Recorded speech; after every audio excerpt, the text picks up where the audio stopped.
So in Alaska, there's basically two seasons. Well, no, we do get our seasons. They're just shorter, you know. Our comes later and our fall comes earlier, so it just shortens the season. But yeah, we get seasons just like everywhere else. Maybe around April, the snow starts melting. By the late April, by June, the grass is starting to grow. Mid-May, late May, the ice finally breaks in the Yukon River and goes out to the Bering Sea. So that's when our spring begins, really. It's kind of almost June, almost about June we get our boats in the water. What does it mean, spring season? Is it hunting season? Yeah, it means hunting geese and preparing for the salmon that are going to come, fix our boats and stuff and our nets and get ready for the upcoming salmon season that's going to be happening in late June. That's when the first king salmon come. And there'll be people that'll go out every day checking for the salmon to see if they're there yet. You know, they'll go out and they set their net and we drift down the river in a boat with a gill net, you know, and the first person that gets one, and then everybody's excited and they'll go out and fish. And that fish is used for their families. They'll cook them right away and they'll freeze some, but then most of it'll be salted. They'll salt them in buckets or dried or stripped and smoked and then prepared. When they're dried, they just dry them and hang them for like 2 weeks, completely dry, and then they'll pack them into buckets for winter use, seal them up, and they don't spoil like that. They don't need refrigeration. Yeah, we share it all too. It ain't like I go shoot a moose and I bring it home and it's all going into my freezer. We share it, whoever needs. I give a whole leg, you know, we give a 100-pound piece to this family, a 100-pound piece to that family. And so it's all divided. No, give it. We are never selling them. Even the fish, the salmon we catch, we're never sold in the village. We have a commercial fishery where we can sell them to the commercial, and then they'll ship them outside, you know. Yeah. Yep. Unspoken rule. Nobody sells like that. It's always given. Well, we're using different seasons. We use different tools that we make. You know, a lot of them during the seal season they make harpoons and throwing spears. Yeah, they go seal hunting. Seal oil and meat is a big part of their diet. The ocean, yeah. We go 70 miles down to the Bering Sea and then out 70 miles down the Yukon River to the Bering Sea, and then we go just 5-10 miles out from there. 5-10 miles, quite a lot. We're using small boats too, not the big Deadliest Catch. Did you ever see Deadliest Catch? Yes. That's the area. That is but we're not out in that bad weather usually. That's where I got stuck in that storm. I told you that was the Bering Sea. The same storms you see. That's what we weathered through one seal trip. We carry VHF radio. That's the maritime radio that we talk on. On flat area, they'll go like 50 miles. It's only blocked by mountains, so that was our form of communication before the phones came. It was actually CBs when I moved there. Everybody was using CBs, like the truckers. Yeah, it's a home base. And they bring them in their boats. They had them in their boats. We had them when we were fishing. That was our communication to other fishermen. Where are you? How's the fishing down there? It was through CB.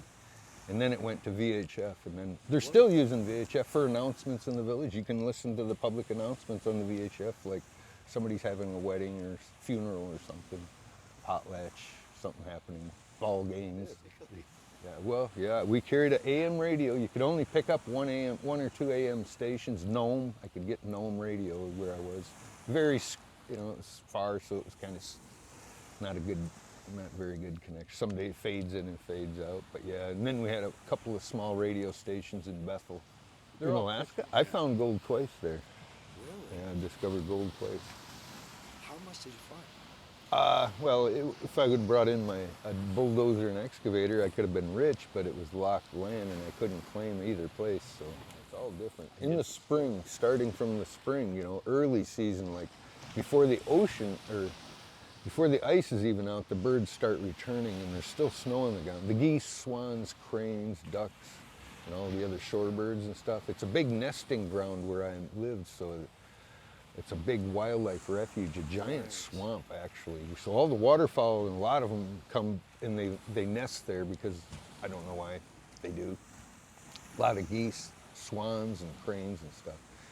So then we start hunting them in the spring when they come back. It's an important meat source because all our meat is frozen at the store. The meat that they have is very expensive at the store and it's all frozen. So We never get fresh meat unless we go hunt it ourselves. That's the only time we ever have fresh meat. So yeah, we go out and we get the birds in the spring. The men go all out and they go out and the ice is getting bad, and we go out on our snow machines and we cut across open water and get out onto the ice. You know, it melts out from the shore, like on the edge out. And we have to run for mud on our snow machines and get out onto the ice, and then we can travel. But the ice is rotten too, and it'll bust away, and your speed keeps you on top of, you know. And we lose hunters too that way. They go through the ice and past. I've lost friends, yeah. Go right into the ice? Yeah, well, the ice bus can't get across, like there'll be an open hole and we try to go across. We're as fast as that thing will go, you know. And we're going across the hole, and if water gets in, the belt gets wet, or any myriad of things could happen, you go down. You're done. Yeah, you're done. And there's no saving you, really. Nobody else can get to you because you're out in a hole of dangerous ice. Because if you try to save them, you'll also die. Yeah, you can't go in after them. You don't. Really? Yeah, You you just can't gotta even watch get them up die? close to the hole because well, you watch them bob up a couple of times and they go down, and that's the last time they come up, you know. Yeah, it's not good, and it happens. I've been in many times actually. I've had my snow machine fall out from underneath. Luckily, it was never real deep. It was only about this deep, and for me, but I've done it before. Oh, this current, man, you go down. Yeah, you don't come up at the same place. The same with the Yukon River. You don't go in that. You go in that. I know people that went in it, and I went in it myself. When you come to the edge of the ice, if you fall through a hole, when you come to the edge of the ice, you grab on and you go underneath it. Your legs come up like this, and you're like this. It ain't like you're just standing there straight up and down. You go. The current is very, very strong on the Yukon And if River. you let go, what happens? You're under the ice. You're done. You're done. You're never gonna get out. You're never gonna get out. No, many people do it too. It's a bad deal. We constantly are on that ice all winter long. We're setting nets, we're hunting, we're traveling, we go from village to village. And as it deteriorates in the spring or before it's really hard in the fall, people are trying to travel and they have to go hunting, they have to travel and stuff, so we have bad accidents sometimes. It's just something to be respect. We have very high respect for the country, Nature. you know. Yeah. The weather, we really watch the weather. You got to make sure you don't get caught in a storm. You're going to freeze to death, can't travel. So Yukon River is basically the lifeline of all of you guys, isn't it? It cuts right through Alaska. It starts in Canada and goes all the way through Alaska. It's one of the second longest rivers in the world, I think. Second or third. It's 1,000-some miles. It's fresh water. Yeah, brown. It looks like chocolate milk. It's fresh silt. It's silty. It's not polluted. It's from the mud. It washes Can you it. drink it clear? The Alaskan, streams that go into the Yukon are crystal clear. Those are the ones. There's little rivers that feed the Yukon River. Okay. And that's where the salmon, they go up the Yukon River and they go up them little rivers to spawn up in there. So that's what They're all we're real seeing. beautiful, yeah. That's what we're seeing on TV. Yeah, all the beautiful- no. Most of Alaska is beautiful, pristine, clear water. Just the Yukon River's not. You're seeing the other places that are nice and beautiful, you know. When is the winter starting to come? Well, we're not even through a spring yet, you know. We hunt the geese and swans, like I said, and they bring those home and fill the freezers, pluck them. The women all pluck them, pluck the birds, and they'll dry them, score them and dry them, hang them up, and they like dried meats. The Eskimos really, it's a way to prep meats. They'll score it and just hang it up above their, and let it naturally dry. It's so cool, it don't spoil. The meat in Alaska don't spoil because it's naturally cool. What about the flies and stuff? Flies get on it, they don't worry about it. They don't let them lay maggots on them. In the cool spring, the flies ain't out so much, but like hanging meat and stuff, they'll smoke it to keep the flies off it if you want to, you know. Most don't bother with it. They'll hang fish in the winter when it's still cold, and it freeze dries too. They'll freeze dry fish and meat in the winter still. You know, if you wash your clothes and you hang them outside in the winter, they'll freeze solid. But within a week or two, they'll dry. And about a week, they'll be dry, and you just flap in there, you go and take them down. That's how it is. It's so dry of area, you know. You'll dry out too. It's a dry environment. Everything's frozen, right, you know, right. for years. So it's really dry. Your skin cracks and stuff. Super hard on the skin and everything. Yeah. But then after we hunt the birds, then it's hunt their eggs. We go out looking for their eggs in the lakes and swamps, and we gather the geese and swan eggs. The swan eggs are about this big. We bring them home and eat those. And then after the swan eggs, and then salmon start showing up.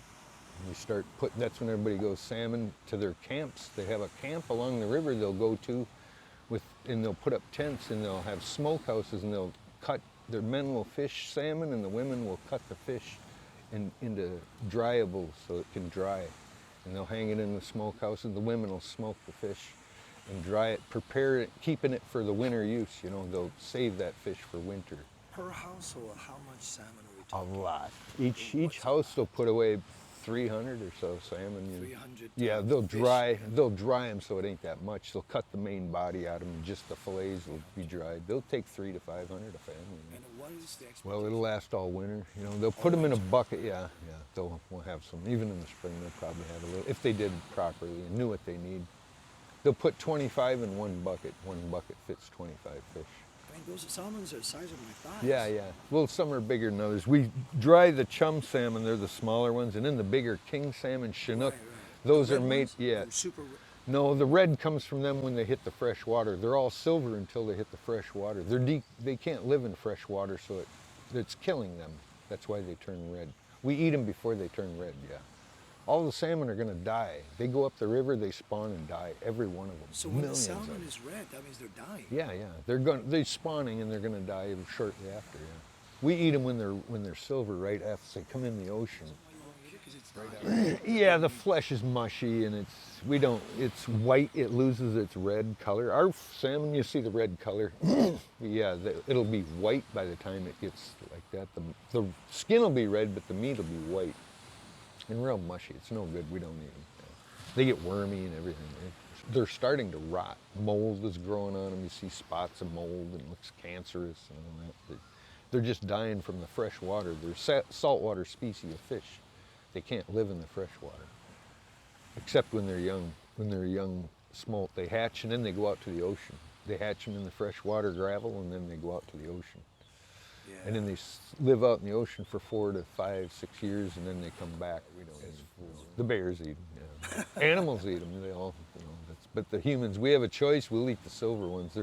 They lose their oil content. You know, as they come in the river, they're fat and oily, and they use that. They don't eat, so they use all that oil to go up to. They use that extra fat as energy to swim the 1,000 miles up to up the river. You know.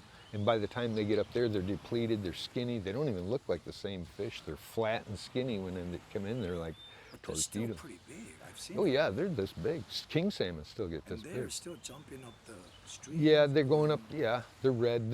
You're seeing the bears eating, swatting them. That's McNeil River down in Bristol Bay, near me, not too far. Well, 150 miles or so.